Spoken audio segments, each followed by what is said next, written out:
bonsoir tout le monde et merci d'être parmi nous ce soir à cette rencontre des Jeudis de Lima qui initialement était prévue pour débattre de la place Tahrir avec le duo Mahmoud Hussein.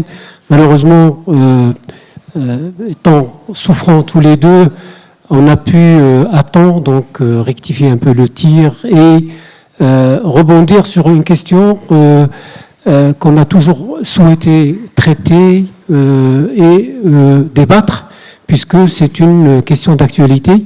Et évidemment, immédiatement, on a pris contact avec l'association Zingar, qui Nathanaël, qui est le président, vous expliquera un peu l'historique et puis le fonctionnement et puis les actions surtout concrètes qu'il mène auprès des réfugiés. Et donc cette association tout de suite elle a mis à notre disposition ses potentialités et évidemment on a pensé au moins marquer le coup avec deux séquences, un débat autour de la question des réfugiés. Que veut dire être réfugié aujourd'hui en Europe? Question évidemment qui peut paraître à certains un peu abscons, un peu caduque, puisque aujourd'hui tout le monde parle des réfugiés et toutes les solutions ont été essayées, mais reste évidemment ce drame complexe que aucun État, même l'Allemagne évidemment, qui est devenue une destination privilégiée et préférée des réfugiés, n'a pas pu régler, puisque là les rideaux se baissent et les frontières se dressent. Et avec nous Olivier Weber, ancien ambassadeur, et puis aussi fin connaisseur de la question des frontières. Il prépare un livre qui va sortir prochainement justement sur les frontières, va évoquer, va traiter et éclairer justement cette situation des frontières. Et puis, après cette première séquence, un débat, vous aurez l'occasion évidemment de réagir et de poser vos questions. Il y aura une séquence musicale qui sera animée par les frères Al-Jaramani, Khalid et Mohanned, que nous remercions vivement, de réfugiés syriens qui ont marqué évidemment la musique et qui travaillent aussi auprès des réfugiés. Et l'Institut du monde arabe a sorti un CD de leur musique. Vous pouvez toujours vous procurer leur CD à l'entrée. Avant de passer le micro à Nathanaël qui va modérer donc cette séance, je vous rappelle que la semaine prochaine, on aura un débat dans le cadre du cycle animé par Abdelnour Bidar sur le thème suivant: y a-t-il un sens à parler de sortie de la religion pour les sociétés arabo-musulmanes? Question.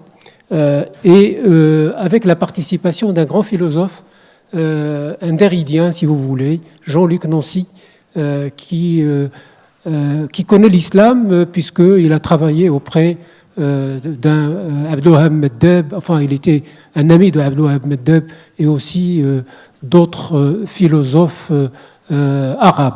Et aussi un autre philosophe, Anouch Kanjipour, qui a coordonné le dernier numéro des temps modernes consacrés à l'islam.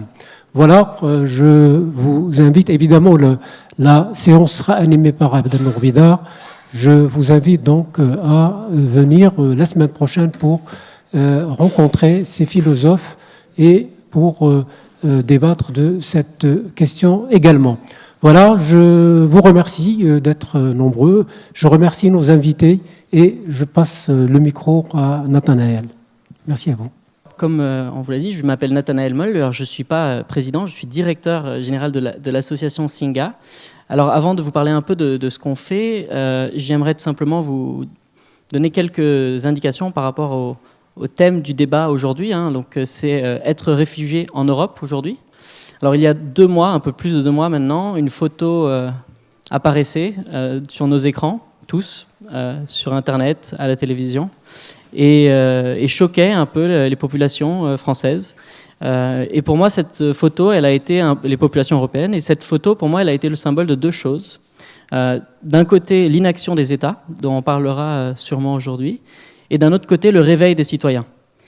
Et on abordera, donc ça c'est le deuxième aspect sur lequel on parlera. On parlera aussi de ce qu'est être réfugié aujourd'hui. On utilisera l'exemple de la France, bien sûr, mais on parlera aussi de ce que peuvent vivre les réfugiés au Liban, notamment, et peut-être aussi dans d'autres pays. On parlera également des aspects qui sont liés à la demande d'asile. Vous savez que lorsque les réfugiés arrivent en France ou en Europe, ils doivent faire une demande d'asile.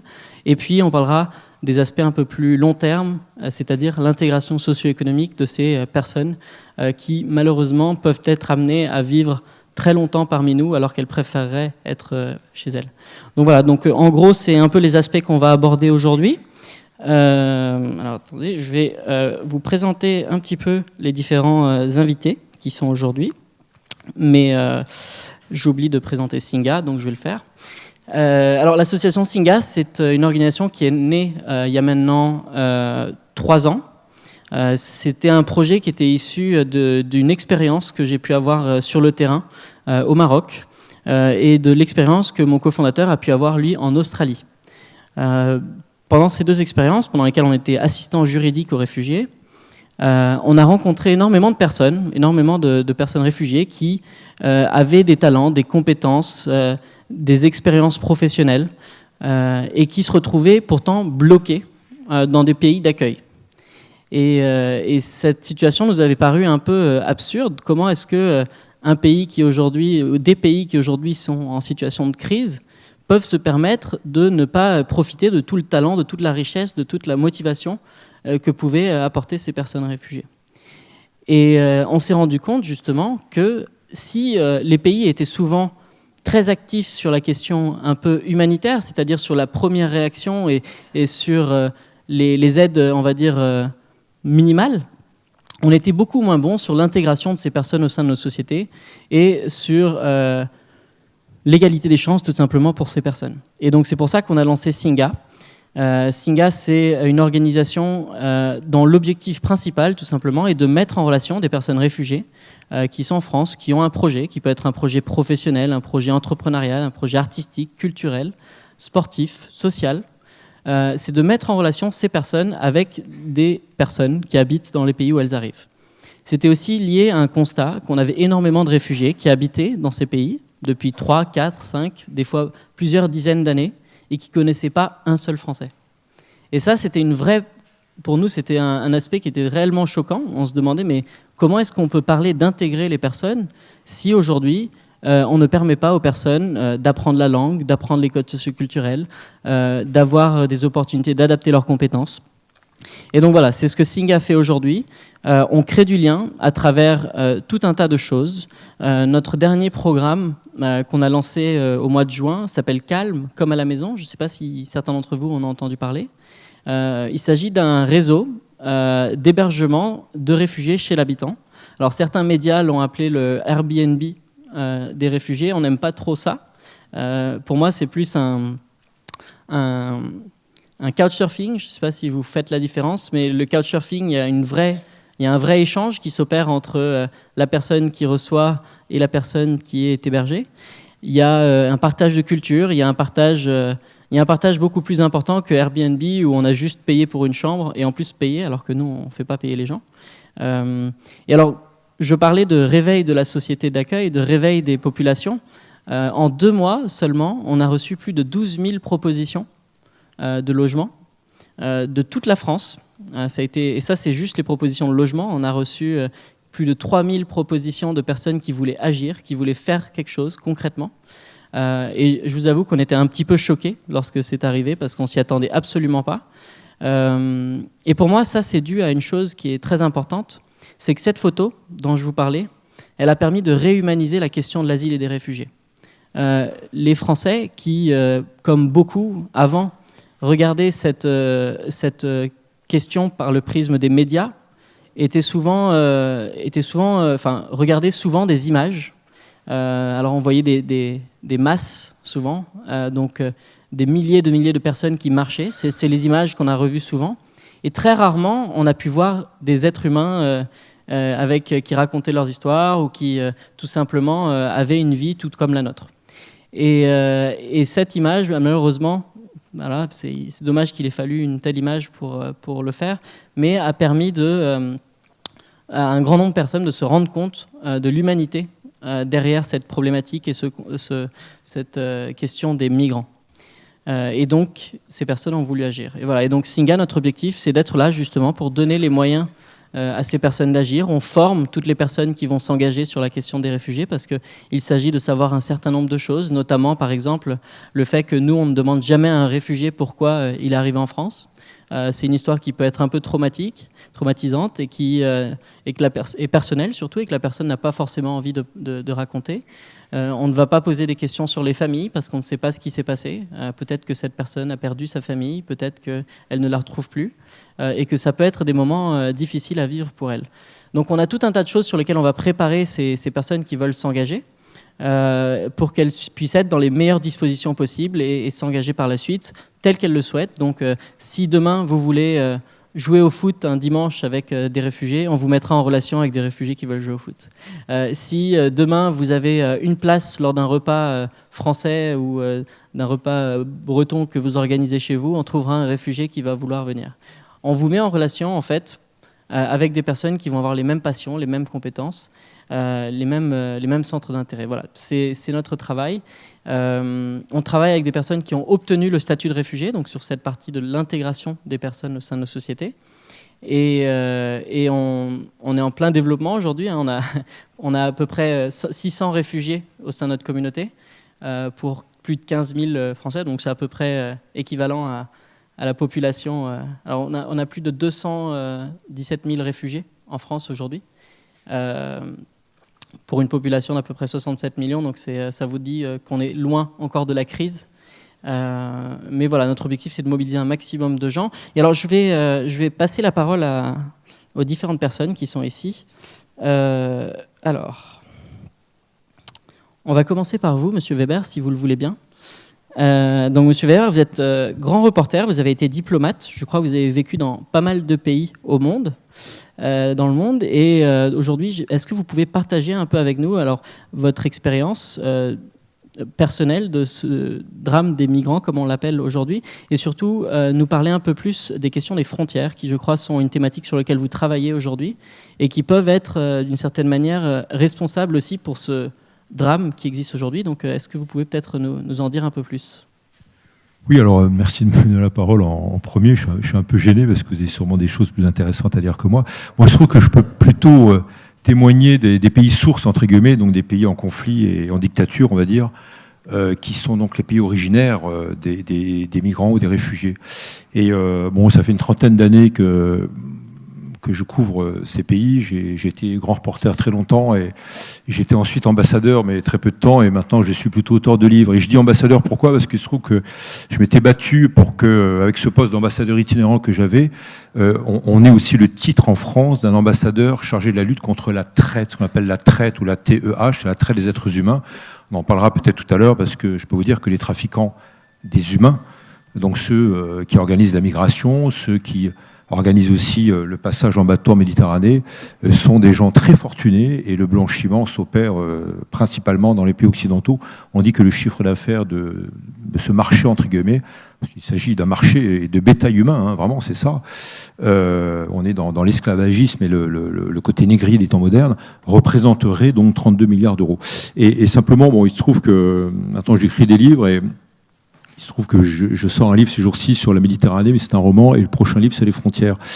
Mais et j'étais en Irak il y a quelques jours. Alors c'est très intéressant l'Irak, parce que je pense que là aussi c'est un pays source, hein. Irak, qui accueille d'ailleurs, on le sait peut-être pas assez souvent, beaucoup de réfugiés, évidemment, comme on dit, IDP de l'intérieur de l'Irak, mais aussi des Syriens. pratiquement 200 000 effectivement, principalement au nord de l'Irak, de toutes religions, de toutes origines, etc., par rapport au peuple syrien.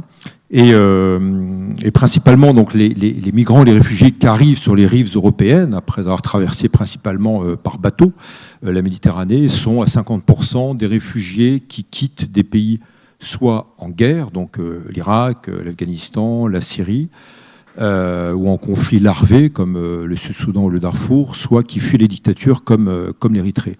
Et voilà, alors simplement il y a beaucoup de choses à dire. Évidemment, après on parlera sûrement des frontières en Europe. Ce que je vois en tout cas, après avoir passé ces années à voyager, et surtout dernièrement pour ce prochain livre sur les frontières, qui n'est pas du tout un livre politique, c'est un livre de récits de voyage, où je parle beaucoup d'écrivains que j'ai beaucoup aimés, qui ont vécu sur les frontières, ça va de Rimbaud à Dos Passos, à Hemingway, etc. Mais évidemment, j'ai rencontré beaucoup de trafiquants, j'ai rencontré des mollahs iraniens qui sont des corrompus, j'ai rencontré beaucoup de migrants, évidemment, beaucoup d'hommes et de femmes de bonne volonté. Moi, je suis toujours très ému pour voir que dans ces pays sources, pays en guerre ou de dictature, pays sources des réfugiés, il y a énormément de volonté, de bonne volonté, et principalement ce sont des femmes d'ailleurs, qui sont des humanitaires, mais pas du Nord. Et je pense qu'il y a presque une fin ou des carences par rapport à ces mouvements sans frontiéristes, que je défends pourtant, mais du Sud. Et dans le Sud, il y a une vivacité extraordinaire. Et ce qui m'a surpris aussi, et j'étais en Irak avec des médecins irakiens, kurdes et français, pour une mission que nous montons depuis 6 mois en Irak, donc sur la douleur. Alors on va se dire pourquoi on va parler de la douleur. Oui, la douleur, c'est la douleur physique, donc pathologique avec des médecins, mais aussi la douleur psychologique. Et donc ce sont les victimes de la guerre, et principalement les femmes, qui sont aussi les victimes de Daesh, et les victimes des viols. Et quand une jeune fille rentre, quand elle parvient à échapper à ses bourreaux ou à ses violeurs, quand elle revient dans son village, elle existe encore, et quand elle revoit sa famille, quand elle est encore là, eh bien, il y a un autre tabou, c'est qu'elle ne peut pas en parler. Donc on soigne cela aussi. Alors pourquoi je dis ça ? Parce que, d'abord, il y a des gens qui se battent pour résister contre Daesh et contre le chaos et la guerre en Syrie et en Irak, aussi contre Bachar al-Assad. Mais deuxièmement aussi parce que beaucoup de ces réfugiés de l'intérieur ou de ces humanitaires du Sud, enfin d'Irak et de Syrie, me disent « mais nous, on veut rester, on ne veut pas partir ». Donc il y a aussi des forces vives qui veulent rester. Je crois que c'est très important. Et bien sûr, là, on va parler de ce flux de migrants qui pose plein de questions, y compris d'ailleurs des questions politiques sur l'Europe, sur la capacité d'Europe à accueillir, deuxièmement sur la capacité de l'Europe en tant qu'entité, donc l'Union européenne, à définir une politique tout court, et après une politique économique, etc., etc. Mais ce que je vois également, c'est que l'Europe subit un petit peu les conséquences de chaos, au pluriel, qui ont été créés il y a quelques années. Pour moi, sur la déstabilisation du Moyen-Orient et du monde arabo-musulman, il y a 2 dates. Je vous les donne dans le désordre. C'est mars 2003, la guerre en Irak, qui est une guerre ex nihilo, lancée par les États-Unis, par un gouvernement en tout cas, donc qui a fait 1 million de morts, qui se chiffre au minimum, c'est un chiffre bas avéré par le Congrès américain, à 2000 milliards de dollars, donc pour la période 2003-2014, la fin officielle de la guerre en Irak, et qui a totalement déstabilisé le Moyen-Orient. Les 2 motivations premières et les 2 buts finalement de cette guerre, encore une fois créée de manière abstraite, pas de raison valable, parce qu'on l'a su ensuite, y compris la présence des armes de destruction massive et puis les liens entre Al-Qaïda et le gouvernement de Saddam Hussein, eh bien les 2 buts, c'était de déstabiliser l'Iran, donc d'isoler l'Iran, et puis deuxièmement de démocratiser le Moyen-Orient. On est arrivé exactement à l'inverse. Et évidemment, il y a une sorte d'effet de boomerang, d'effet de dynamique en contre-coup, jusque sur l'Afghanistan. Et l'autre date, donc dans le désordre qui est antérieur, c'est, ça va peut-être vous surprendre, ça nous renvoie d'ailleurs à Palmyre, et Palmyre et consorts, hein. Je reviens de l'Irak, je peux vous dire que tout est détruit, Mossoul, Ninive, Namur, enfin tous les Babylone, n'en parlons pas, pillés. Mais là, c'est pas Daesh. En tout cas, toute la portion des sites mésopotamiens du Nord est détruite donc par les forces de Daesh et d'ailleurs très souvent vendue sur les marchés internationaux. Eh bien, la date qui pour moi marque la déstabilisation, c'est mars 2001, et ce sont les 2 Bouddhas de Bamiyan qui sont tombés. Cela marquait quoi ? Cela marquait la montée en puissance d'Al-Qaïda, un petit peu l'ancêtre pour aller vite de Daesh, avec beaucoup de différences quand même.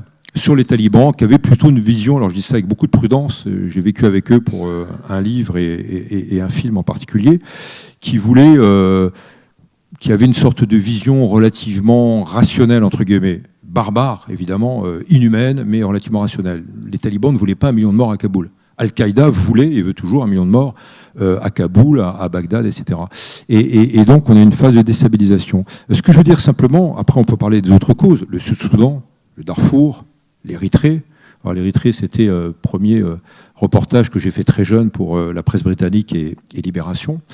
Et j'ai rencontré un jeune combattant qui était le chef de la guérilla, FPLE, Front Populaire de Libération de l'Érythrée, Isaias Afewerki, et donc qui dirigeait cette guérilla marxiste qui se targuait d'être le mouvement progressiste, on va dire, d'Afrique de l'Est. Et Afewerki a pris le pouvoir et est devenu le pire dictateur d'Afrique et un des 3 pires dictateurs du monde selon les classements d'Amnesty International et de Reporters sans frontières. Les Érythréens fuient en masse ce pays, Alors là aussi, on peut en parler. L'Europe, pas dire subit, c'est peut-être un grand mot, mais doit digérer tout cela. Donc les motivations économiques, les motivations politiques, la guerre, les dictatures, etc. Et évidemment, elle est incapable de gérer ça.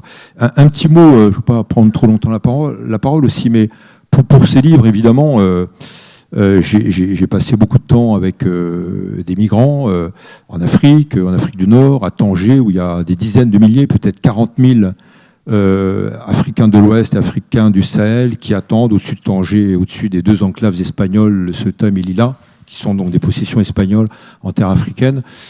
Je suis allé dans différents pays du Moyen-Orient, la Turquie, bien sûr, l'Irak, l'Iran. Il y a beaucoup de trafic d'êtres humains, l'Afghanistan, et puis l'Amérique du Sud aussi. Mais pour ce qui nous concerne, ces réfugiés et migrants qui arrivent en Europe, ce que j'ai trouvé dans ce peuple des migrants, mais je suis un peu gêné de les mettre sous la même étiquette, j'ai trouvé énormément d'énergie, énormément de positivisme, d'optimisme, en fait, des jeunes et des moins jeunes, des hommes et des femmes, pour aller vers le meilleur. Et c'est là, simplement, pour répondre à votre question sur les frontières, j'étais étonné parce que très très souvent, on m'a dit, alors mes milliers de rencontres sont peut-être pas représentatives, mais très souvent on m'a dit, mais c'est normal, vous avez des frontières. Nous, on veut franchir la frontière, on veut passer le mur de grillage, tant pis s'il y a des morts. Et c'est terrible, hein, ce que vous voyez, ce qu'on appelle des frappes dans le jargon des migrants, donc dans les forêts de Djebel au-dessus de Ceuta Melilla, donc au Maroc, à l'est de Tanger. Eh bien, comme ils ont du mal à passer, ils arrivent par frappe, entre guillemets, c'est leur jargon, de 400, 500, 600 personnes, sachant qu'il y en a peut-être 2, 3, 4, 5 qui vont passer. Les autres vont se blesser, s'empaler sur des grilles de 6 à 7 mètres de haut. Et il y a une sorte de barrière de sable et après encore une autre grille. Et donc il y a beaucoup de dangers. Et en même temps, même s'ils veulent passer cette frontière-là, énormément de migrants que j'ai pu rencontrer me disent mais c'est normal qu'il y ait des frontières. Nous, d'ailleurs, notre espoir, c'est d'aller faire des études en Angleterre ou d'étudier la médecine en Suède. Ou d'aller en Allemagne être ingénieur, ou même passer le bac pour des gens très jeunes et moins jeunes. Hein. J'ai même vu des gens de 26 ans qui voulaient passer le bac en France ou ailleurs, qui rêvaient du pays des droits de l'homme, mais aussi de plein d'autres pays européens. Et on reviendra dans d'autres pays. On reviendra au Sud-Soudan, parce qu'on va combattre contre le régime qui ne veut pas notre indépendance. Alors, à tort ou à raison, mais on veut des frontières. On veut des frontières du Soudan, on veut des frontières au Darfour, on veut des frontières au Sud-Soudan, quitte à redessiner les frontières. Mais la frontière, pour la majorité, ou en tout cas une majorité relative de ces migrants que j'ai rencontrés, est constitutive de l'autre, de l'altérité, d'un respect d'une identité autre que la leur, et donc par référence de la leur elle-même. Donc voilà, c'est ce peuple ou ces peuples-là de migrants que j'ai rencontrés. On peut parler aussi peut-être des camps en Europe. Moi, j'en parlerai juste à la marge de mon livre, encore une fois, parce que c'est pas un livre sur les migrants, c'est un livre sur ce qui se passe des deux côtés d'une frontière. Et je peux vous dire qu'il y a une énergie incroyable à bouleverser les frontières. Aussi, pour peut-être être un peu polémique, moi je suis un peu scandalisé par ce qui s'est passé l'an dernier à Mossoul, la deuxième grande ville d'Irak qui est tombée le 10 juin 2014. Et donc, on peut en reparler, c'est peut-être pas le lieu ici, mais là aussi, il y a une grande migration d'Irakiens déplacés de l'intérieur, ce qu'on appelle dans le jargon de l'ONU les IDP, Irakiens, les personnes déplacées de l'intérieur, et puis évidemment vers l'extérieur. Et quand Mossoul est tombé, Daesh étant pressé, symboliquement, 2 semaines après, vers le 26 juin 2014, de renverser d'édulcorer, de détruire une sorte de frontière de sable qui est la frontière entre la Syrie et l'Irak, qui est la résultante des accords Saïs-Picot. Donc les réfugiés m'ont bien dit, mais attention, nous on ne veut pas ce renversement de frontières. Donc voilà, il y a aussi beaucoup de choses à dire sur les humanitaires en chemin et l'accueil de certains Grecs, de certains Italiens à Lampedusa, des Turcs eux-mêmes, et bien sûr de nos amis libanais, de nos amis jordaniens, de nos amis syriens à la frontière et irakiens en particulier. Très bien. D'ailleurs, j'aimerais, Monsieur Moana, alors Monsieur Moana, vous êtes fondateur de l'association Amel, qui est au Liban. Vous êtes libanais, je crois ? Oui, malheureusement. Ah, malheureusement. Et vous travaillez, alors l'association Amel travaille avec tout type de public au Liban, pas juste des réfugiés, des personnes également en situation difficile au Liban. Donc peut-être que vous pourriez nous parler de votre travail, de comment vous faites justement comment vous faites face à cet afflux de personnes, parce que vous allez nous donner quelques chiffres, mais c'est assez terrifiant tout simplement par rapport à la taille et à la population de votre pays. Voilà, comment est-ce que vous faites pour justement continuer à travailler avec les populations locales quand vous avez tellement de personnes réfugiées qui arrivent chez vous? Je me mets debout, moi. Ah, d'accord. Un petit mot à Amel, l'ONG que je préside, qui est une ONG non confessionnelle. Qu'est-ce que nous faisons et quelle est la philosophie de Amel? Les réfugiés syriens au Liban et l'afflux de réfugiés en Europe et qu'est-ce qu'on devrait faire? Qu'est-ce qu'il y a comme proposition? Alors, concernant Amel, évidemment, comme vous l'avez dit, et merci pour votre initiative et cette réponse positive à votre appel, ça prouve combien les gens sont bons et les politiciens sont mauvais. Les Amel, c'est une ONG non confessionnelle, une grande ONG.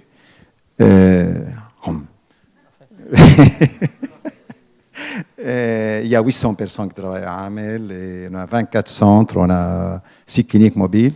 On a offert jusqu'à maintenant 1 million de services aux réfugiés syriens, depuis 3 ans à peu près. Au Liban, on a 1,5 million selon le gouvernement libanais, 1,1 million selon l'HCR, ce qui équivaut au tiers de la population libanaise. Ils sont là depuis 5 ans, ce qui équivaut à 22 millions en France. Vous avez 10 000 Roms, vous les avez expulsés.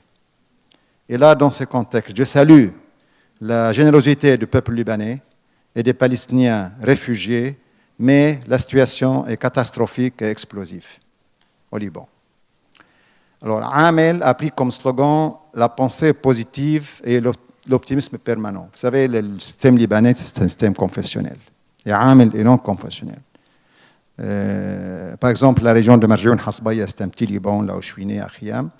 On a 5 centres. Un centre à Kfarchouba chez les sunnites, à Fardis chez les druzes, à Marjoun chez les chrétiens, et Blessa qui est chrétien et druze, à Khiyam des chiites et des chrétiens. La guerre civile a commencé entre un quartier chrétien qui s'appelle Ain Roumain et un autre musulman chia. On a un centre à Ain Roumain et un centre chia. Il y a un conflit entre les chiites et les sunnites. On a un centre à Ersal depuis 35 ans. Et Ersal, entre parenthèses, c'est la ville frontalière, je crois. Beaucoup parmi vous connaissent cette ville. Il y a 35 000 Libanais, il y a 124 000 Syriens. Là, ils sont intégrés. Alors, vous voyez, là, l'Europe, il y a 500 millions 8, et tout le temps, on parle de 124 000 pour le recevoir. Et au Liban, on est en état de crise depuis 40 ans. Et il y a 1,5 million qui vivent depuis 5 ans, ils sont intégrés, et ils vont peut-être encore rester 5 ans. Alors, Amel, comme je l'ai dit, il a pris comme slogan la pensée positive et l'optimisme permanent. Pourquoi? Nous, dans le monde arabe, M. Kabbal, on n'a pas de stratégie. Tout le temps, on est occupé par le détail. Au lieu de travailler au niveau de la tête, on travaille au niveau des extrémités. Deuxième chose, on a l'esprit de division. Troisième chose, on a la critique destructive. Si quelqu'un reste dans un parti 50 ans, quand il quitte, lui, il devient un voleur et le parti ne vaut rien. Qu'est-ce qu'il a fait pendant un demi-siècle? Quatrièmement, on a ce que j'appelle le bossisme. Partout, il y a un président, un chef. Dans la famille, le secteur privé, l'association, les partis politiques, le secteur privé et parfois l'État est assimilé à une personne. Cinquième chose, et surtout chez l'élite, on a la mentalité de tout ou rien. Ou on change le monde en une journée, sinon on arrête de travailler, on commence à critiquer. Alors nous, en fonction de ça, on a choisi 3 slogans. Le premier, la pensée positive et l'optimisme permanent, et Pascal disait, c'est lui qui fait l'ange, fait la bête. Alors on a une volonté de découvrir chez quelqu'un tout ce qui est de positif. Il y a en arabe aussi un proverbe qui dit « un mot vous rend fou et un mot vous entendre ». Alors on travaille comment découvrir chez chacun l'aspect positif. Deuxième slogan, les 3 P. Il faut qu'on ait un principe dans la vie, une position qui correspond au principe et une pratique sur le terrain qui correspond à la position et au principe. Les politiciens au Liban, de bons discours à la télé, mais rien sur le terrain. Nelson Mandela disait, si on a une vision, et si on peut transformer cette vision en une action, on peut changer le monde. Il faut qu'il y ait une balance entre ce que nous disons et ce que nous faisons.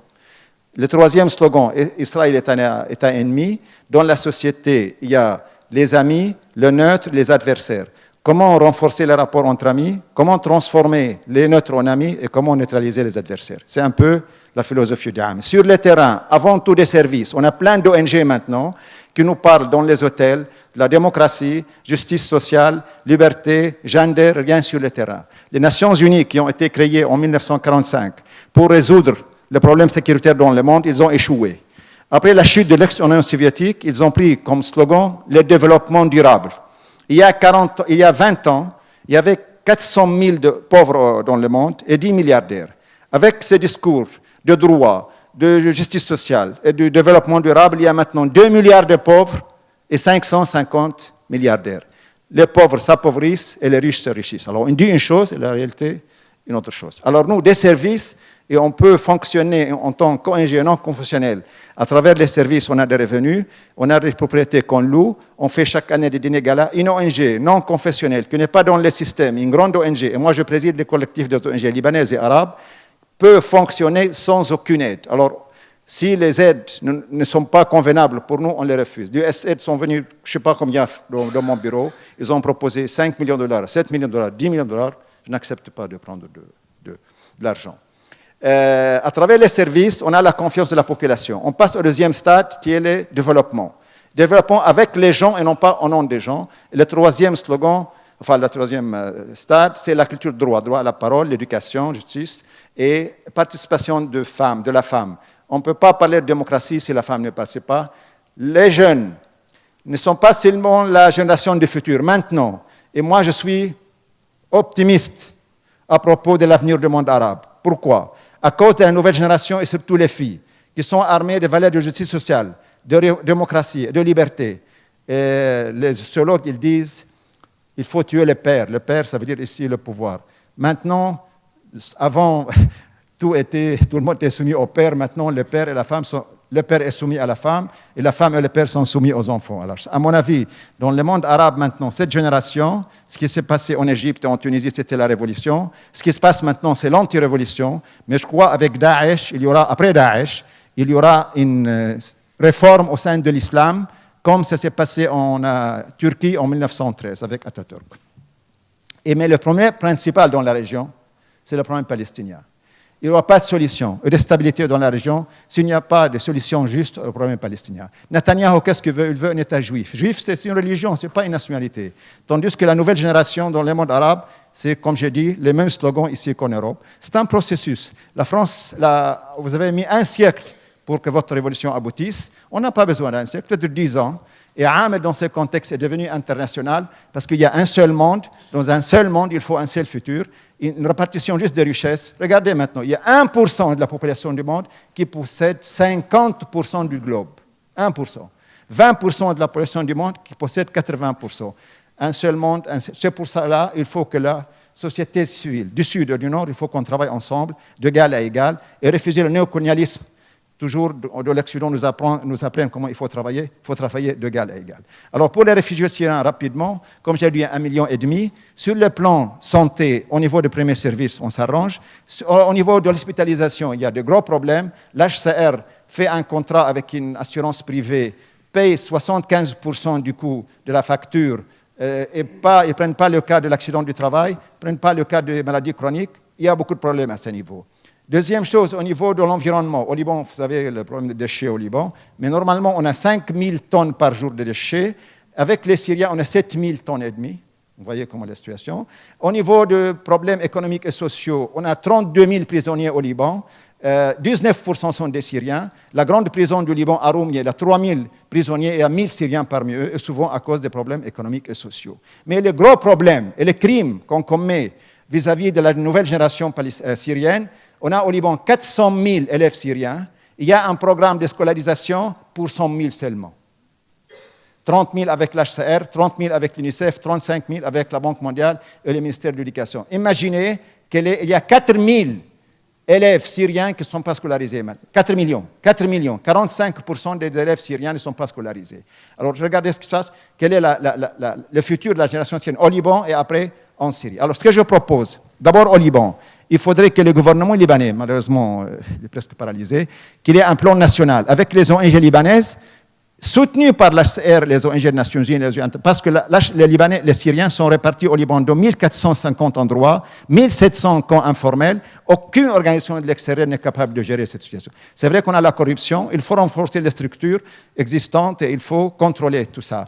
Alors, au niveau de l'argent, Ban Ki-moon, j'étais au sommet du Koweït, il a demandé 8 milliards 400. Il y a une promesse de 3 milliards 400. On a reçu 20 milliards, c'est 20% de cet argent. On travaille pour quoi? On travaille pour la visibilité et non pas pour l'efficacité. Et beaucoup d'argent aille pour l'overhead, pour la logistique. 60%, c'est estimé à 60%. Et les ONG internationales, malheureusement, prennent la place des ONG nationales. On a fait des statistiques. L'argent qui arrive aux ONG nationales, c'est 1,2 à 2% de toutes les donations. Et nous, avec très peu d'argent, on a offert 1 million de services. Et il faut que l'argent, comme je l'ai dit, aille aux bénéficiaires. Et moi, je lutte contre la technicité, ce que j'appelle la charity business et que j'appelle le BONGO, Business Oriented Non-Government Organization. Il y a beaucoup de gens maintenant qui nous parlent comme ça dans les hôtels, mais l'argent n'arrive pas aux bénéficiaires. Alors, je propose qu'il faut qu'il y ait une solution juste, une solution politique à la crise syrienne. Et à mon avis, il y a un processus qui a commencé.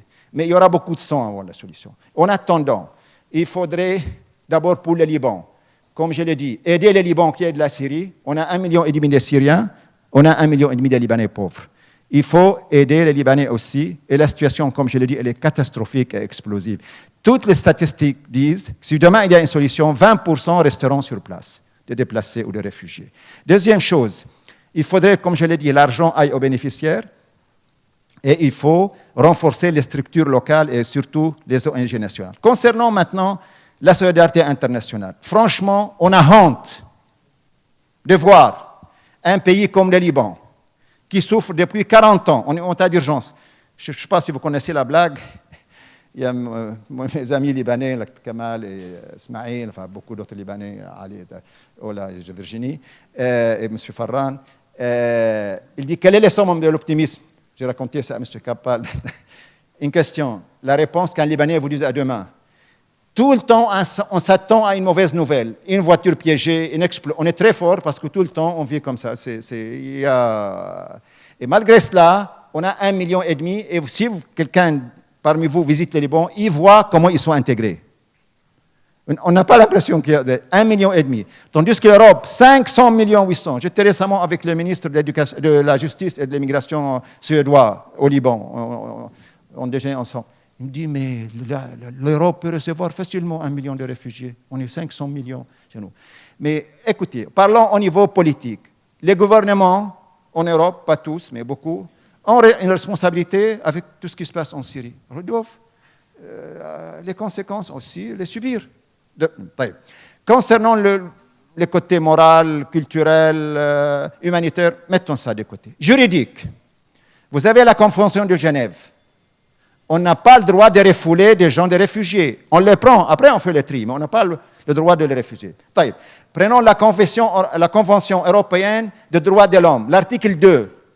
Il faut protéger la vie. Et là, je suggère, s'il y a des avocats ici parmi nous, il faut qu'il y ait des mandats, des parents, des familles qui sont mortes dans la mer. Il y a maintenant 30 000 Syriens qui ont subi, qui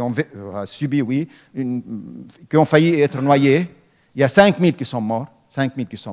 Ces familles, s'ils sont dans des territoires de certains pays, n'importe quel territoire, les avocats peuvent faire des mandats et porter plainte contre le gouvernement. Il faudrait, à mon avis, dans ce contexte, faire ça. Et mais ce qu'ils ont fait nos amis Singa, s'il y a 12 000 ont répondu. J'ai fait à midi et demi une conférence à l'UREMO et maintenant à la faculté des sciences politiques, je viens ici, et avec aussi notre ami à Monte-Carlo. Les gens sont bien. Regardez, les villages sont vides chez vous. Mais en Allemagne, c'est bien l'initiative de Mme Merkel. Mais quand même, il y a une réaction de l'extrême droite, de la droite populiste. En 2013, en Allemagne, il y a eu 16 agressions racistes. Maintenant, depuis le début de l'année, il y a 500 agressions contre Et maintenant, là même, il y en a qui suggèrent qu'on envoie les réfugiés dans le camp d'Auschwitz. Là, maintenant, là, c'est ce que et dans d'autres pays. À mon avis, j'étais récemment au sud du Liban, il y a un camp là-bas de réfugiés. J'emmène avec moi des visiteurs et tout ça, et on s'occupe de ce camp. Il y avait avec moi beaucoup de Français, collège protestant français, ma femme enseigne là-bas, et il y a un pasteur là-bas qui fait un parrainage d'ailleurs. Il y a 150 élèves syriens. Il y a des familles françaises qui envoient chaque année 400 € chaque famille pour scolariser ses enfants. Alors, quand il a vu une famille syrienne de 13 enfants, 3 sont aveugles. Nous, on a déjà opéré un enfant, on a opéré 13. Une autre famille, 20 enfants. Alors, quand on est revenu, il m'envoie un mail. Il m'a dit, j'ai senti combien on est égoïste. Les centres névralgiques de la France, maintenant, c'est Mme Le Pen. Et tout le monde marche derrière. Ce ne sont pas les valeurs de la France. La France, la révolution, c'est fraternité, égalité, liberté. Vous avez subi le même sort. Vous avez reçu en France, en 1914, 1 million de Belges. Et en 1936, pendant la guerre en Espagne, vous avez reçu 1 demi-million de républicains. Et pendant la Deuxième Guerre, comment ? Oui, mais vous les avez reçus quand même. Au Liban, il y a des problèmes aussi. Mais vous savez, ce n'est pas facile de recevoir des gens. Mais vous avez reçu quand même. Il y a 12 millions de l'Europe qui sont allés aux États-Unis. Il y a aussi des Allemands, de la Pologne et de la Tchécoslovaquie pendant la Deuxième Guerre, 5 millions qui ont été chassés de la Pologne et de la Tchécoslovaquie, qui sont venus en Allemagne. Alors, le système de solidarité, vous l'avez. Alors, il faudrait, à mon avis, si vous voulez, si chacun, comme ça, sent qu'il aide quelqu'un, il aide soi-même. Développer cette valeur, prenez des initiatives personnelles. Et au niveau et moi, je salue franchement les initiatives des ONG et beaucoup de personnes aussi sur le plan individuel. Ce que vous faites est formidable. Il faudrait qu'on travaille ensemble. Il y a Amel France qui existe déjà. Il faudrait qu'on travaille ensemble. Il faut, chers amis, vous savez, l'être humain, on dit, comme je l'ai dit, il y a l'ange et la bête. Il faut comment développer l'ange à l'intérieur de chacun de nous. Et je crois, si on est comme ça, si on parle des religions, ces valeurs existent. Si on parle des partis politiques, ces valeurs existent. Si on parle des valeurs humanitaires, ces valeurs existent. Et aussi des valeurs juridiques. Il faudrait facilement, on peut recevoir pas seulement 1 million. Alors, les statistiques disent que d'ici 2016, vous aurez 3 millions de réfugiés. Alors, je ne sais pas ce qui va se passer. Mais il y a ça. Mais ça, je crois, en attendant, alors je termine par vous dire, il faut une solution politique. En attendant, il faut développer la solidarité internationale. Et maintenant, on a ce qu'on appelle le donneur fatigue. On ne paye plus pour les réfugiés, maintenant. Alors, certains gouvernements, maintenant, ici, ils disent qu'il faut payer pour les pays voisins pour éviter que les gens viennent. Mais il y a aussi un potentiel économique. Il y a 5 000 médecins syriens qui sont en Allemagne déjà. Il y a 12 000 médecins syriens qui ont quitté la Syrie. Il y a 11 000 chimistes. Il y a 5 000 avocats. Il y a 8 000 ingénieurs. Et ça exclut la nouvelle jeunesse. Alors, je crois qu'il faudrait développer... Franchement, on a honte de voir cette position. Merci. Alors, il faudrait œuvrer pour d'abord une solution politique, mais en attendant, développer la solidarité et surtout. Et aussi, il faut condamner le gouvernement arabe qui refuse de recevoir aussi les réfugiés syriens. Moi, d'habitude, quand je fais une conférence, je termine par une blague. Alors, je raconte une blague. Bien que c'est très sérieux ce que je dis. On a demandé à Mitterrand... D'abord, en général, en arabe, quand il parle, il est très sérieux, très tendu et énervé. Alors, il faut être détendu. Alors, on a demandé à M. Mitterrand, quand il avait 76 ans, comment étaient ses rapports conjugaux avec... Vous n'avez pas 76 ans, non? Comment étaient ses rapports conjugaux avec sa femme, Daniel, à travers les années? On lui a dit, Monsieur le Président, à 20 ans, comment c'était? Il a dit, c'était MMS. Et à 40 ans, MMS. Et à 60 ans, MMS. Et maintenant, Monsieur le Président, aussi MMS. Tu me dis, mais comment, Monsieur le Président? Il dit, à 20 ans, c'était matin, midi et soir. Alors, et à 40 ans, mardi, mercredi et samedi. Et à 60 ans, mars, mai et septembre. Et maintenant, Monsieur le Président, maintenant mes meilleurs souvenirs. Merci beaucoup. Merci de m'avoir offert une transition très intéressante. Après ça, je vois pas trop comment je peux... La femme de Mitterrand. Alors, moi aussi j'ai une femme. Non, je vois pas. Mais tout ça pour dire que je parlais surtout de ce que vous avez dit juste avant, par rapport aux médecins, aux différents médecins syriens qui sont ici en France, enfin qui sont en Europe aujourd'hui. J'ai rencontré récemment d'ailleurs un médecin syrien qui était chirurgien cardiaque dans son pays d'origine. Un des meilleurs chirurgiens cardiaques du pays. Et aujourd'hui, en France, il a de la chance, parce qu'il a le droit de travailler dans les hôpitaux, en tant qu'interne. Donc interne, c'est un stagiaire, juste pour l'équivalent, en tout cas. Alors, voilà, par rapport à ce qu'il a pu faire dans sa vie, il le fait, il est très heureux de le faire. Il y a une vraie problématique de l'intégration de ces personnes au sein de la société. Et sur ça, il va y avoir tout un tas de choses qui vont entrer en jeu. Il va y avoir l'équivalence des diplômes, par exemple, qui est une vraie problématique.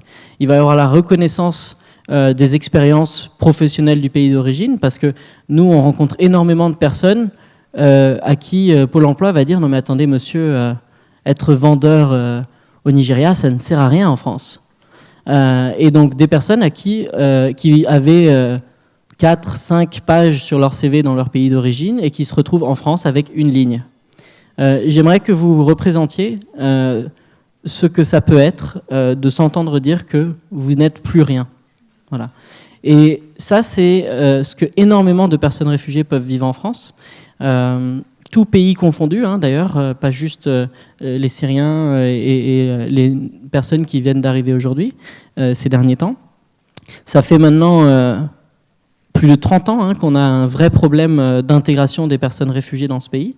On se focalise, comme je le disais tout à l'heure, sur la question humanitaire. On va juste donner un statut à la personne pour qu'elle puisse toucher le RSA, et puis après, il n'y a plus rien.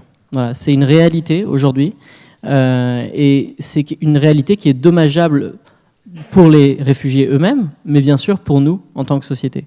Un monsieur comme le chirurgien dont je parlais, il pourrait être... Alors, et d'ailleurs, ce qui était hyper intéressant, c'est que quand on a lancé notre campagne pour l'hébergement des réfugiés, on a reçu des centaines de demandes de petites villes de France qui demandaient: est-ce que vous avez un médecin, est-ce que vous avez un kiné, est-ce que vous avez...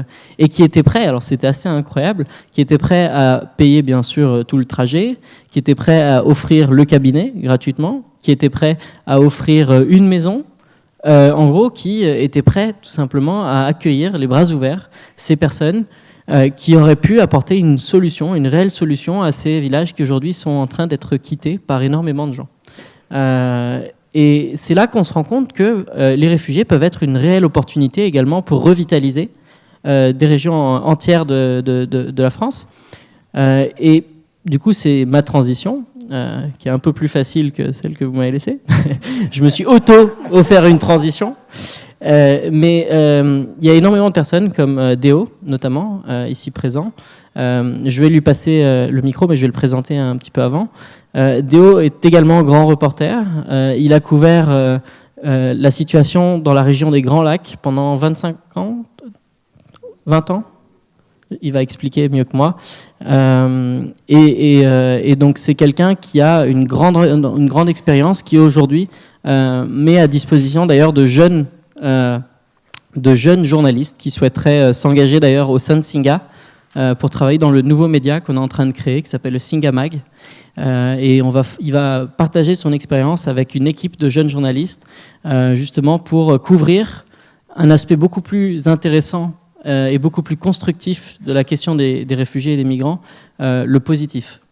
Donc voilà, donc je vais lui passer la parole. Déo, voilà. Merci beaucoup, Nathanaël. D'abord, je ne suis pas un grand journaliste, je n'ai que 1m63. Bon, mais ce que je veux dire, c'est qu'on n'a pas beaucoup de temps pour parler de mon parcours, en fait, qui est celui de beaucoup de réfugiés africains ou venant de divers horizons, jusqu'en France. Mais vous me permettrez de commencer mon petit exposé par la situation, par des raisons qui ont abouti à ce que je devienne réfugié. Je suis, comme l'a dit Nathanaël, je ne sais pas si on entend au fond. Je suis, comme l'a dit Nathanaël... Alors attendez, je vais voir s'il n'y a pas un micro. Allô, voilà, celui-là.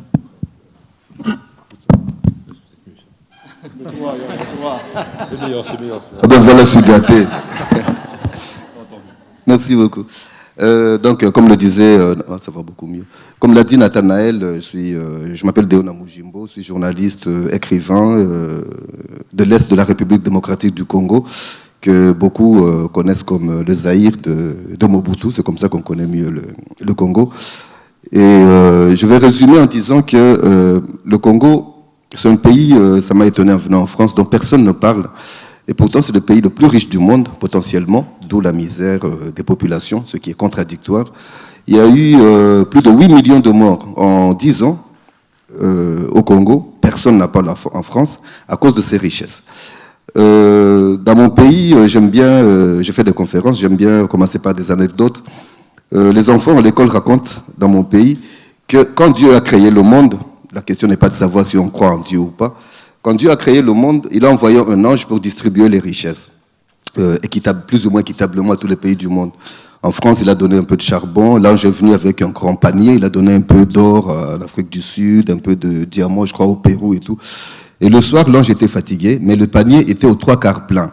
Et comme il devait rentrer au ciel, l'ange a tout déposé quelque part sur terre. Il est remonté au ciel. Et le matin, en faisant son rapport, il a dit, Dieu lui a demandé, mais qu'est-ce que tu as fait des richesses que je t'ai données? Il a distribué. Il a dit, j'ai tout laissé là-bas. En fait, du haut des cieux, on nous dit que le ciel est en haut. Et Dieu lui a dit, mais on ne peut pas les récupérer, mais tu as laissé toutes les richesses aux Congolais. On va leur laisser ces richesses parce qu'on ne peut pas les récupérer, mais on ne va pas leur donner l'intelligence de les exploiter. Le jour où mon fils m'a dit ça, il avait 7 ans, il revenait de l'école. Bah, évidemment, je lui ai dit, c'est des conneries de petit enfant.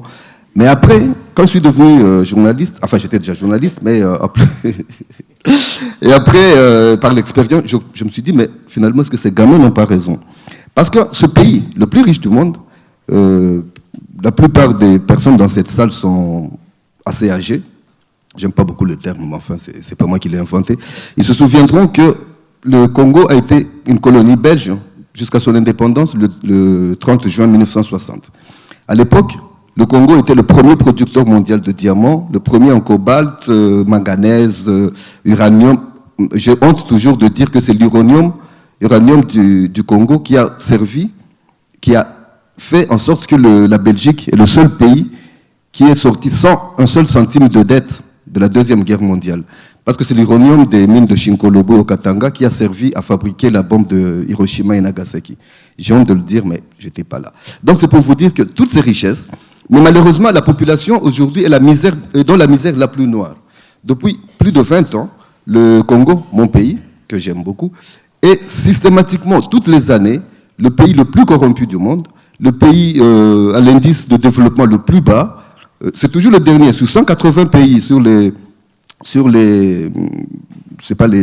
chiffres de l'OCDE et tout, sur 187 pays, nous sommes systématiquement les 187e, donc le pays le plus pauvre du monde. Même avant le Niger, même avant d'autres pays. Et donc, ça c'est pour vous dire sur les richesses, je n'ai que 15 minutes, m'a-t-on dit. Mais quand on va voir ce pays le plus riche du monde, où l'ange a tout déposé, la misère est la plus noire. En tant que reporter, je suis allé dans des endroits, dans les montagnes les plus reculées. Le Congo, par exemple, est à 85% catholique. Mais moi, qui vous parle, je suis arrivé dans des villages où le prêtre est obligé de lire la messe la nuit. Pourquoi? Parce que toutes les femmes du village n'ont plus d'habits à se mettre depuis 20 ans. Vous voyez, le prêtre doit se mettre sur une petite table, sous un arbre avec une bougie, pour que ces femmes osent venir prendre l'hostie la nuit, parce qu'elles ne peuvent pas sortir. La plupart des familles aujourd'hui mangent à tour de rôle. J'ai 6 enfants, par exemple, moi, ma femme, on mange, enfin, moi et le petit cadet, on mange aujourd'hui, demain c'est les filles et tout, parce qu'on n'a jamais assez à manger pour tout le monde. Et pendant ce temps, il y a la mission des Nations Unies au Congo qui est là, on se demande ce qu'elle fait. Depuis 1999, elle dépense $1 million par jour 19 000 militaires, vous ne me contredirez pas, monsieur l'ambassadeur, 19 000 militaires qui sont là pour la sécurité des populations, 19 000 militaires de tous les pays, avec les armements les plus sophistiqués, mieux que dans les films de Schwarzenegger qu'on voit à la télé.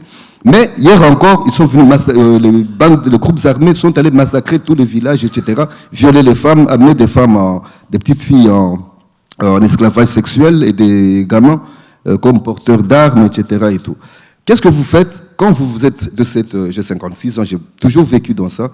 Je suis journaliste, je suis mis à dénoncer ce que je voyais. Parce que pendant ce temps, les autorités, les dirigeants, les ministres, les députés, le président de la République, les généraux et tout, ils vivent sur l'or. Pendant que la population vit dans la misère la plus noire, mais eux se construisent des villas en Europe. Ils ont tous des villas en Suisse, en Belgique, en France. Leurs enfants sont à la Sorbonne et tout. Avec un groupe d'amis, je vais lentement à mon statut de réfugié. On s'est dit, nous avons quand même une formation journalistique. Il faut qu'on dise au monde ce qui se passe réellement au Congo.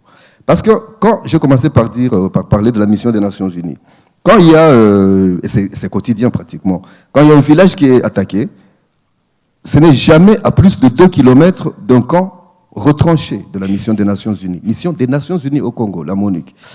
Et quand le lendemain on va, ces messieurs, ils vous disent, mais ils sont super armés, je vous dis, ils vous disent, non, toute la nuit on a entendu des Kalachnikov qui tonnaient, on a vu, parce que c'est vallonné, on a vu le village qui brûlait, on a entendu les femmes et les enfants crier toute la nuit, mais ils vous sortent un papier, nous sommes la mission d'observation des Nations Unies au Congo.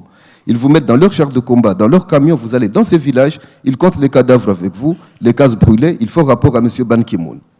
On s'est mis à dénoncer tout ça parce que c'était malheureusement, heureusement plutôt, l'époque à la fin des années 2000, du XXe siècle, où avec l'émergence de Internet et tout, je me suis fait prendre, enfin c'est un terme un peu vulgaire, j'ai offert mes services à Reporters sans frontières, dont j'ai été correspondant pendant 10 ans, mais aussi à différentes agences de presse qui sont basées en Occident. Donc SIFIA Sud, SIFIA Grand Lac, que on a créé à 3 ou 4 avec Madame Marie-Agnès Le Plaideur, elle est basée à Montpellier, en France. Et parmi ces agences de presse, il y a également Info Sud, qui est basée à Genève, en Suisse. International Justice Tribune, le journal de la Cour pénale internationale. On s'est mis donc à faire des articles, à aller sillonner le Kivu profond, l'Est du Congo, pour dire les vraies réalités de la vie quotidienne de la population. La misère la plus noire, pendant qu'ils sont assis sur l'or. Je peux vous citer des exemples, mais on n'aura pas le temps, mais c'est la richesse à ciel ouvert, toutes les richesses. Et évidemment, quand vous donnez un langage contraire à celui que donnent les autorités, vous êtes condamné à mort. J'ai vécu pendant 6 à 8 ans, sous la menace, mais permanente. La menace permanente. La plupart de mes amis journalistes, nombre des jeunes que j'ai 56 ans, nombre de plus jeunes que j'ai formés, ont été assassinés, on les a enterrés. Parmi ceux-là, mon propre petit frère Didas, qui a été assassiné, ça fera bientôt 7 ans, le 21 novembre 2008. Il était journaliste à la radio des Nations Unies, justement. Il revenait de son travail à 21h, et il a été abattu d'une balle, personne ne saura jamais. Parce que tous ces journalistes, quand ils sont assassinés, les assassins sont bien sûr arrêtés, etc. Mais il y a un procès qui commence pour le cas de mon frère. Je connais tout le monde et tout. Le procureur, je ne citerai pas son nom, c'est un colonel, il m'a dit, Déo, on a arrêté les assassins de ton frère, mais j'ai reçu des ordres venant de très haut. Le dossier doit être classé. Je ne saurais jamais qui a assassiné mon frère. Je ne saurais jamais qui a assassiné tous ces journalistes. Vous comprenez un peu ce que cela veut dire. J'ai reçu des menaces, mais ce qui m'a protégé, c'était quoi? C'est le fait que les militaires, c'est les militaires qui font ce genre de besogne chez nous. Curieusement, au lieu de protéger la population, c'est les militaires chargés de me tuer qui venaient me dire, Déo, toi tu es pour nous une sorte de porte-parole. Pourquoi? Parce que ce que nous ne pouvons pas dire, toi, tu peux le dire à tes amis blancs de Reporters sans frontières, des agences de presse avec lesquelles tu travailles, parce que tous les articles que j'écrivais étaient repris sur les sites de ces agences de presse dont je vous parle. Et vous avez dû lire plusieurs de mes articles dans le monde diplomatique, dans le Soir de Belgique, dans le temps où la Tribune de Genève et tout, pendant que je n'ai aucun contrat avec ces maisons de presse. Donc, ils reprenaient mes articles publiés sur les sites des agences pour lesquelles j'ai travaillé. C'est, tenez-vous bien, le lieutenant qui venait me dire ce que le général a encore fait des camions offerts par l'Union européenne aux forces armées de la République démocratique du Congo. Parce que quand les militaires sont envoyés ils font leur mouvement de militaires et tout, ils vont à pied avec leur famille, parce qu'ils n'ont pas de caserne, ils se promènent avec leur famille des kilomètres à pied, et ils croisent sous la rue les camions que l'Union européenne offre à notre armée, mais qui transportent des briques pour le chantier du général. Quand vous faites des collectes pour des médicaments dans mon pays et tout, un exemple, ma mère par exemple, enfin la grande majorité de la population ne peut pas se payer un cachet d'aspirine parce que ces médicaments que vous donnez sont vendus dans les pharmacies qui appartiennent au ministre de la Santé ou au gouverneur de province que vous appelez ici président du Conseil général. Bon, je vais abréger parce que sinon... Enfin bref, je me suis mis donc à dénoncer, comme c'est toi qui as hérité du mauvais micro. C'est moi bien ouais. Alors donc je me suis mis... j'ai reçu ce genre de menaces et ces gens me protégeaient. Plusieurs fois, je dormais chez moi. Par exemple, je me levais à 1h du matin pour fumer une cigarette dehors, c'est un exemple. Et je voyais dans mon jardin qu'il y a des gens qui sont là. Et le lendemain, je saurais qu'il y a des militaires qui ont appris que d'autres viendraient m'assassiner. Ils sont venus passer la nuit chez moi sans me dire, pour me protéger. Des exemples pareils. 3 mois, mon frère, quand il a été assassiné, il avait sur lui 2 téléphones portables que ces salopards ont amenés. Et pendant que j'enterrais mon frère, je recevais des menaces. Mon téléphone sonnait, je regardais, tiens, c'est Didas qui m'appelle. On me disait, Déo, enfant de salaud, tu veux rejoindre ton frère, on va t'aider à le rejoindre rapidement si tu veux savoir ce qui lui est arrivé. Vous voyez l'angoisse. Enfin bref, ce qui m'a sauvé, c'est quoi? C'est qu'en février 2009, exactement 3 mois après l'assassinat de mon frère, je reçois une invitation du Sénat français. Un certain André Ferrand, que je ne connaissais pas, je me permets de citer son nom parce que c'est une histoire vraie, il me dit, Monsieur Namujimbo, par mail, je suis le représentant au Sénat en France, au Palais du Luxembourg, des Français qui vivent à l'étranger. Vous êtes invité en France pour la remise du prix de la maîtrise du prix de la plume d'or pour la maîtrise de la langue française. C'est un concours qui est organisé chaque année par l'Association Défense de la langue française, partenaire du Sénat français bien sûr, et de l'Académie française, de la Fondation des Alliances françaises et tout. Je débarque en France le 24 mars 2009, exactement 6 ans et demi maintenant. Je suis reçu en grande pompe à l'hôtel du Ranelagh dans le 16e, des cérémonies, j'ai fait des interviews dans plusieurs chaînes de radio et de télévision françaises, celles qui s'intéressent du moins à la culture et tout. Et la remise du prix a eu lieu au Sénat le 2 avril 2009. 5 jours ou une semaine après, je reçois des menaces de mort, mais cette fois-ci par mail. Déo, tu crois nous avoir échappé parce que tu es avec tes amis blancs, mais sache que même en France, on peut te faire la peau. Ta femme et tes filles, vous m'excuserez mesdames, ta femme et tes filles, on va les baiser à mort, on va découper tes garçons en morceaux, excusez-moi le terme, mais c'est comme ça. On va brûler ta belle maison. Alors là, moi, je me dis, je suis venu avec 2 pantalons, 2 chaussettes, juste pour 2 semaines, pour la remise de mon prix. Et rentrer chez moi. J'avais juste mon ordinateur. Je reçois des menaces pareilles. Je dis à mes amis de Reporters sans frontières, aux autres journalistes, mais qu'est-ce que je fais? Ils me disent, Déo, nous savons que tu aimes beaucoup ton pays, que tu es très courageux, à la rigueur un peu fou. Mais si tu rentres dans ton pays, on ne va pas te faire de cadeaux, comme on n'en a pas fait à ton frère, comme on n'en a pas fait aux autres journalistes que tu as enterrés et tout, et que tu avais formés. Ils me disent, tu vas t'installer à la Maison des journalistes. C'est une association qui est basée dans le 15e arrondissement, qui essaie d'alléger un peu le quotidien des journalistes qui viennent de partout, qui sont donc exilés. Donc je m'installe dans le 15e arrondissement, dans la Maison des journalistes, et j'introduis avec l'aide de Reporters sans frontières et d'autres organisations, j'introduis ma demande d'asile à l'OFPRA, l'Office français pour la protection des réfugiés et des apatrides. Et je suis convoqué à l'OFPRA, je vois qu'il me fait de grands signes, je suis convoqué à l'OFPRA le 27 août 2009, 5 mois après mon arrivée. Le jour où j'arrive à l'OFPRA, le monsieur qui me reçoit, il me dit, tiens, c'est vous, Déo? Il me dit, vous étiez le seul à nous informer sur ce qui se passe réellement à l'est du Congo. Il ouvre son tiroir, il sort tous les articles que j'ai publiés pendant une dizaine d'années. Le monsieur de l'OFPRA, enfin c'était un vendredi, je vous dis, le mardi suivant, j'avais mon statut de réfugié. Par la décision du directeur général. Je précise. En 3 jours, j'ai eu mon statut de réfugié. Aujourd'hui, les Syriens, en effet, l'obtiennent plutôt rapidement, relativement. C'est entre 3 semaines et 3 mois. Ouais. Mais avant, Avant ce qui s'est passé ces derniers temps, les personnes mettaient jusqu'à 2-3 ans, des fois même plus, avant d'obtenir leur statut, période pendant laquelle ils n'avaient pas le droit de travailler ni de vivre, tout simplement. C'était 3 ans d'attente.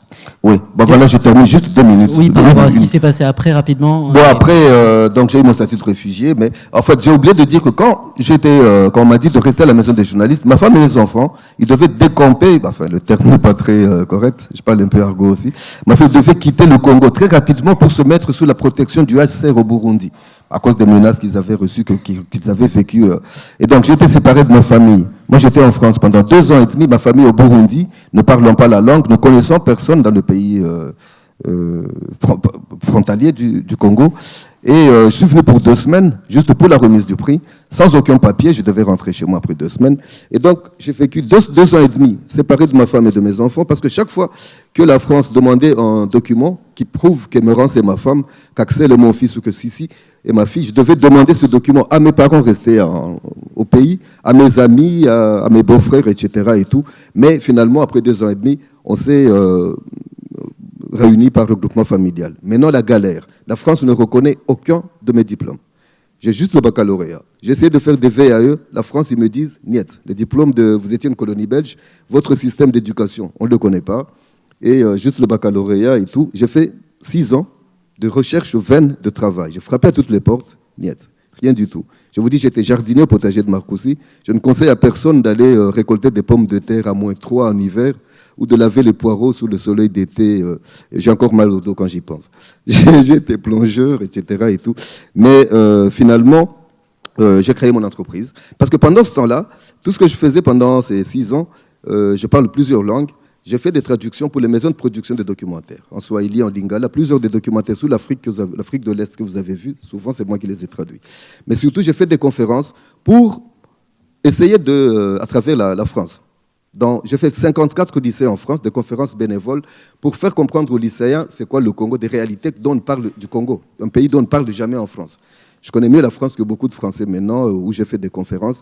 Et donc, après, j'ai créé mon entreprise entreprise de médiation culturelle pour exploiter ces connaissances et ces conférences. Et c'est là que je suis tombé sur Singa, dont je suis devenu membre. Et en conclusion, avec Singa, qui est une association, il va vous en parler mieux que moi, mais qui a beaucoup évolué. On a eu l'idée finalement de créer Singa Magazine, dont les amis m'ont fait l'honneur et le prestige et le plaisir de me nommer rédacteur en chef. Alors, je vous remercie. Merci Léo. Je voudrais juste laisser un mot de la fin aux personnes qui sont intervenues ce soir, en une phrase, la chose que vous voulez vraiment partager avec ce public et qu'ils emmènent avec eux ce soir. Arrêter les guerres, oui, ça c'est... Oui. Ce que je constate de ces pays sources aux pays de transit des réfugiés ou des migrants, ou les pays, entre guillemets, destinataires, c'est un formidable élan de solidarité. Vraiment, moi je suis ému de voir qu'il y a les humanitaires, encore une fois, du Nord. Alors, c'était inventé pas très très loin d'ici. Vous avez presque au bout de la rue Médecins sans frontières, qui a été créé à propos d'une guerre terrible au Nigeria, qui s'appelait la guerre du Biafra, 71, plus d'1 million de morts, peut-être 2 millions de morts. Et ça, c'est formidable, cet élan qui existe, encore une fois, dans le Sud. Comment il y a une appropriation par les humanitaires du Sud, ce qu'on appelle les sociétés civiles. Et je peux vous dire que c'est pas un vain mot. Les sociétés civiles, donc c'est en fait les gens qui se battent, c'est les enseignants, sont des humanitaires, entre guillemets, du Sud, quelquefois des avocats, des journalistes. Je peux vous dire, quand vous prononcez ça aux Nations Unies, devant 194 États, vous allez dire tout le monde va être d'accord, droits de l'homme, etc., respect de l'humanité. Pas du tout. Vous faites flinguer parce qu'il y a plein de pays qui considèrent que ce sont des organisations qui empêchent d'être ou de dictatoriser en rond, etc. Mais bref, cet élan existe et moi je trouve ça magnifique. Simplement, puisqu'on parle des migrants et que j'étais dans ce pays source qui s'appelle l'Irak il y a quelques jours, où je vais depuis 25 ans, avec ou sans la guérilla et même sous Saddam Hussein, j'ai vu par exemple des gens qui disaient nous on a fui Mossoul, qui est tombé donc le 10 juin 2014, et puis on a fui avec nos enfants, on a franchi une rivière pour aller vers le nord, et le temps qu'on franchisse pour retourner en arrière, chercher 2 enfants sur l'autre rive, ils avaient disparu. Un autre, ça c'était une mère qui disait ça, un autre père qui disait ma fille a dû rester à Mossoul, prise la ville donc par Daesh, j'appelle sur le téléphone portable Et je tombe sur quelqu'un de Daesh qui dit ta fille, c'est trop tard, on l'a violée. Et malgré ça, donc il y a des humanitaires là-bas qui se battent. Et c'est formidable, cet élan de solidarité. Ce sont, eux-mêmes le disent, les médecins et non médecins, de plus en plus, il y a des noms médicaux. Nous sommes des gouttes d'eau dans l'océan. Mais l'océan est fait de gouttes d'eau. Et ça, c'est extrêmement important. Et moi, je suis presque ému de voir ça. Encore un tout petit exemple. Mon ami, qui figure parmi les grands photographes au monde, s'appelle Reza, qui vit à Paris, mais qui est l'un des top 10, comme on dit, dans la photographie, qui est d'origine iranienne, vient avec nous pour former des enfants réfugiés dans les camps, qui sont syriens ou irakiens, à la photo. Et c'est extraordinaire ce que ramènent ces petits-enfants de 8 ans, 9 ans, 10 ans, 11 ans. Puis à un moment, il y a une petite fille qui est arrivée au workshop, à l'atelier de Reza, avec beaucoup de retard. C'était il y a quelques mois, il faisait froid, ça sous une tente de réfugiés. Et Reza a dit, mais attends, c'est bizarre, tu devais arriver à 10h, il est 10h30. Pourquoi tu es en retard? Et elle a dit, mais mes chaussures étaient gelées. Et d'ailleurs, je les ai prises en photo. Et cette photo de chaussures gelées, prise au pied de la tente et en plongée, donc comme ça, en hauteur, avec le petit appareil photo de la fille de 12 ans, ces photos ont fait le tour du monde et c'est très émouvant. Ce que je veux dire simplement, dans cet élan de solidarité, moi je suis vraiment un optimiste par nature, il ne faut pas non plus que les États, et les États européens en particulier, disent attendez, il y a les humanitaires, il y a cet élan de solidarité, même sur l'île de Lesbos, aux frontières de la Syrie, nos amis libanais, l'Irak, etc. Donc nous, on ne va rien faire.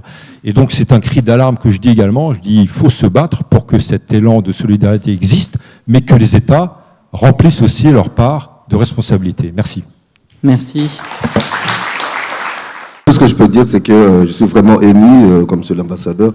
Je suis toujours ému quand je vois des gens qui partent de chez eux, malgré leurs nombreuses occupations, pour écouter. On n'est pas venu parler spécialement du Congo aujourd'hui, mais quand j'ai l'occasion de parler de mon pays dont personne ne parle jamais, de la misère, de la population, je vous remercie et je voudrais profiter de ce micro pour proposer à l'Institut du monde arabe de m'inviter un jour à faire une conférence vraiment sur le Congo pour que les gens sachent vraiment ce qui se passe là-bas. La deuxième petite chose que je voulais dire, c'est que c'est une annonce, on peut parler de soi-même, c'est pour dire que mon dernier livre, c'est un reportage de guerre qui a été publié en juillet 2014 aux éditions L'Harmattan, est en vente ici à l'Institut du monde arabe. J'ai vu qu'il y a quelques exemplaires à la sortie là-bas. Et donc, vous m'aideriez beaucoup si vous pouviez en acheter quelques exemplaires ou en commander d'autres à l'Harmattan. Je vous remercie, mesdames et messieurs. Monsieur Mohana. Mitterrand, en 1995, au sommet social à Copenhague, il a fait une déclaration. On n'aime pas abandonner ce monde à nos enfants dont on n'aime pas y vivre. À l'époque, il y avait 10 millions de réfugiés. Maintenant, il y a 60 millions. Il y a 172 millions qui souffrent de guerre maintenant dans le monde.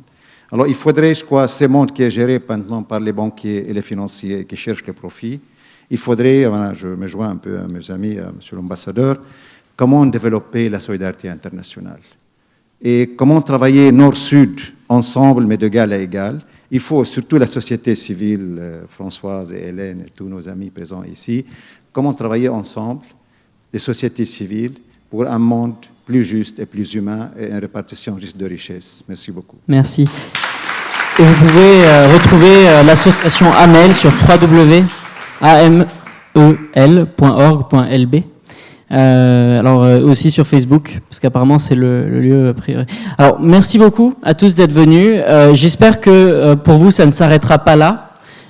Vous avez entendu des témoignages vraiment très intéressants, mais sachez qu'il y a énormément qu'on peut faire aujourd'hui. Donc voilà, n'hésitez pas à suivre Singa, www.singa.fr pour agir. Merci, au revoir.